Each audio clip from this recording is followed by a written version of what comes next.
তোরা রাজনীতি করছিস করবে যা, আমার মসজিদ নিয়ে, আমার মাদ্রাসা নিয়ে, আমার কোরআন নিয়ে, আমার রসুল নিয়ে, আমার আল্লাহ নিয়ে তোরা বেশি পাকামো করতে যাবি নি।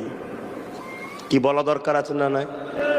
এ উম্মতে মোহাম্মদী, তোমরা সংগঠিত হও, প্রতিটা গ্রামে গ্রামে 30টা করে যুবক সংগঠিত হও, কমসে কম কম করে 30টা ছেলে একতা হও। ফুটপাশে আহলে সুন্নাত ওয়াল জামাত একতা তৈরি করছে, আমার ঝান্ডা তলে আসো।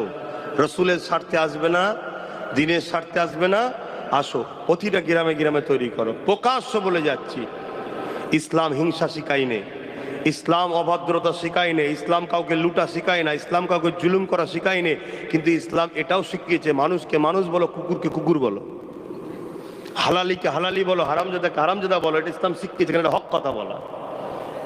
আমার দেশকে ভালোবাসো, বিদেশি যারা আমার দেশের দুশ্মন হবে তার বিরুদ্ধে লড়াই করো, এটাও ইসলাম শিখিয়েছে, ঠিক না বেঠিক? অতএব দেশের স্বার্থে আপনারা কি কি রাজনীতি করছেন, কার কাকে পছন্দ, কার কাকে নিয়ে থাকবেন, নিজ নিজ পছন্দ নিজ নিয়ে থাকবে যান, এলিয়ে আমি কোনো কথা বলবো না। শুনছেন না শোনেন নে?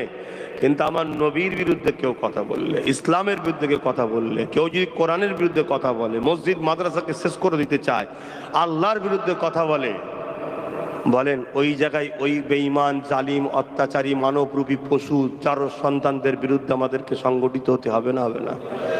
এটা মাথায় রাখবেন।